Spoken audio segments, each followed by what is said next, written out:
আমার বিনুকে যদি খুঁজে পাওয়া না যায় তাহলে কিন্তু ভালো হবে না, আমি বলে রাখলুম। এতদিন ধরে আমি মা মরা মেয়েটাকে মানুষ করলে, আর এখন বিয়ে হতে না হতে মেয়েটা হারিয়ে গেল। ও বিনুর মা, বলি তুই তো সবকিছু দেখতে পাচ্ছিস শব্দ থেকে, হ্যাঁ? তুই এর বিচার করিস। এই যে এরা তিনজন তোর মেয়েটারে গায়েব করেছে। মেয়েটা কি সত্যি পালালো নাকি? বা তাহলে তো আমার পথ থেকে কাঁটা সরে গেছে। এখন তো নাকি কান্না কাটছে। হ্যাঁ, আমার ছেলে সারা রাত আপনাদের এখানে ছিল, আর আপনাদের মেয়ে কোথায় হারিয়েছে সেটা আমরা জানবো কি করে? আর আপনি একদম চুপ করে থাকুন, বুঝতে পেরেছেন? আর এই নাটক করে কান্নাটা বন্ধ করুন। আর আপনি বিনুকে ঠিক কতটা ভালোবাসেন কেউ জানুক না জানুক, আমি খুব ভালো করে জানি, তাই আমার মুখ খোলাবেন না। মা, মামু, তোমরা দাঁড়াও, আমি আসছি। কোথায় যাচ্ছিস? মেয়েটাকে খুঁজতে? আরে তুই কেন অযথা সময় নষ্ট করতে যাবি? ওই মেয়ের নিশ্চয়ই কোনো প্রেমিক আছে, তার সঙ্গে তো পালিয়ে গেছে। আরে আপদ বিদায় হচ্ছে, ভালো হয়েছে, ছাড় তো। না,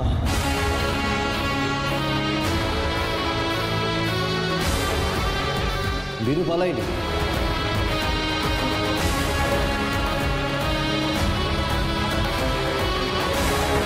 মেয়েটার বেসিক্যালি কোনো সেন্স নেই, ননসেন্স মেয়ে একটা। এইটুকু বোঝে না যে কাউকে বলে না গেলে 5টা লোকে 5টা কথা বলবে। এনিওয়েজ তোমরা দাঁড়াও, আমি আসছি।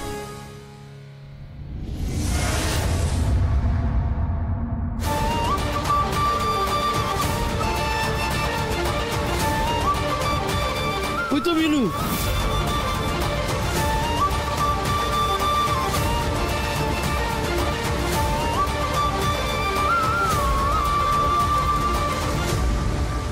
ও বিনু মা, তুই কোথায় গেছিলি? সবাই চিন্তা করছিল যে। আসলে কালাচাঁদের মন্দিরটাতে গেছিলাম শেষবারের মতো প্রণামটা করে আসতে। যাক, তাহলে অশিক্ষিত মূর্খ লোকগুলো অন্তত বুঝেছে যে ওদের মেয়ের কোনো ক্ষতি আমরা অন্তত করিনি। আরে ছাড়ো তো দিদি এদের কথা, এদের সঙ্গে মুখ লাগাও কেন তুমি? নিজেদের বাড়ির মেয়েদের তো সহবত শেখায়নি, খালি কোমরে হাত দিয়ে ঝগড়া করতে জানে, আর কিছু জানে না। আরে এদেরকে আমি খুব ভালো করে চিনি, আজকে তোমাকে পেয়েছে তাই তোমার উপর আঙুল তুলেছে। এরপর এই যে বাড়ির ছোট মেয়েটা আছে, একে কারো ঘাড়ে চাপানোর জন্য তার উপর আঙুল তুলবে। এদেরকে খুব ভালো করে চেনা আছে আমার। ও বাবা, এ তো দেখছি বাসের চেয়ে কঞ্চির দর বেশি, হ্যাঁ? মায়ের চেয়ে মামার দরদ বেশি না?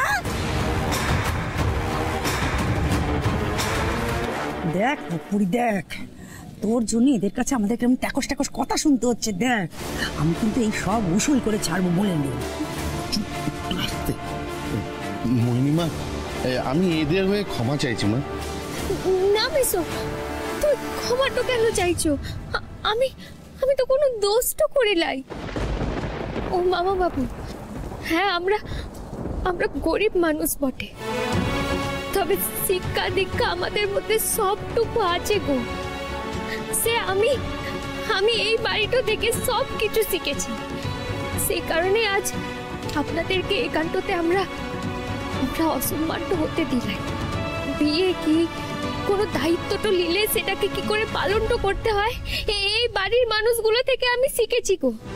আর তাছাড়া হাসি, কান্না, রাগ, দুঃখ, কষ্ট, অভিমান, এই সব কিছুর পরেও কি করে দিন শেষে একে অপরের হাতটা ধরে থাকতে হয়, সেটা আমি এই মাসি মেজোর কাজটা থেকে শিখেছি। অন্য কারোর সামনে কখনো নিজের স্বামী বা স্ত্রীর অপমান তো করতে লাইকো। মা প্লিজ দেখো, আমার ভালো লাগছে না এখান থেকে প্লিজ তোমরা যাওয়ার ব্যবস্থা করো। নাটক যত সব। আয় মিনু আয়, এবার একে তো কুলোর বাতাস দিয়ে বিদায় করতে হবে না। আয় তুই আমার সঙ্গে।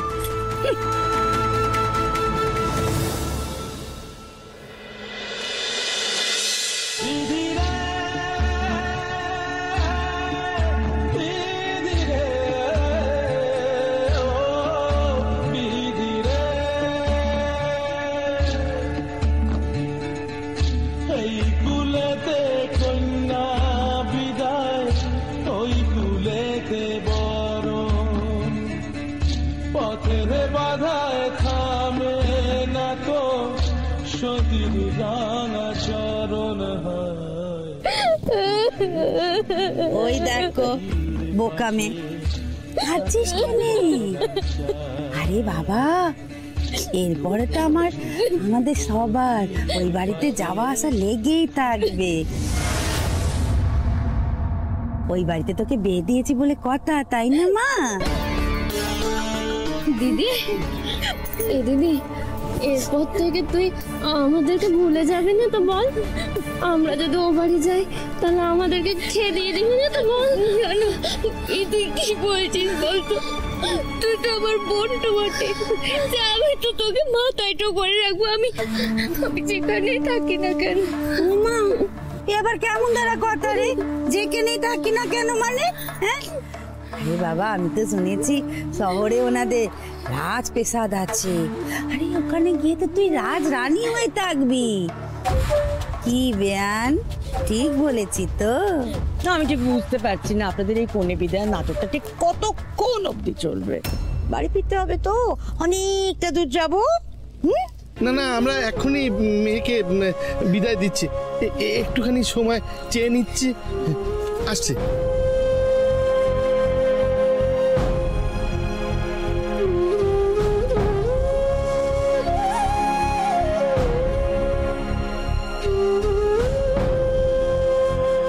থাক থাক মা, প্রণাম করতে হবে না, সুখে থাক, সুখী সুখী হও মা।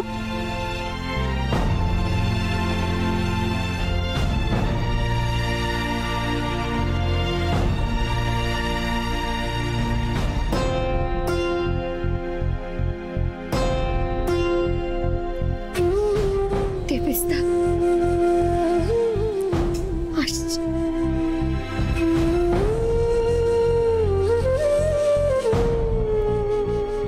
দিদি, এনে তোর পুটলিটা ধর।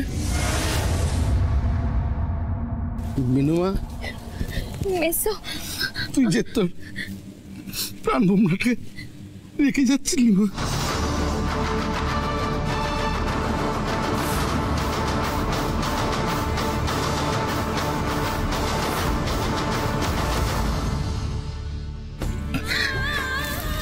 না মা, থাক, তুই সুখী হ। জানিস তো মা, বাবা আর বাবার মতন শব্দ দুটো সহজ শোনালেও বিস্তর ভাড়া না। আমি তোর জন্য কিছু করতে পারিনি মা, তাই আমি তোকে প্রাণ ভরে আশীর্বাদ করি মা। সুখী হ মা, সুখী হ। আরে বিদায়ের বেলায় বাপেরা তো চোখের জল ফেলতে নেই, মেয়ের অমঙ্গল হবে যে। না না, আমি কাঁদছি রে, আমি কাঁদছি রে, আমি কাঁদছি রে। দিদি, এই মেয়ে তো হাতে কৃষ্ণমূর্তি নিয়ে আসছে। তাতে আমার কি, মাঝ রাস্তাতেই তো নেমে যাবো।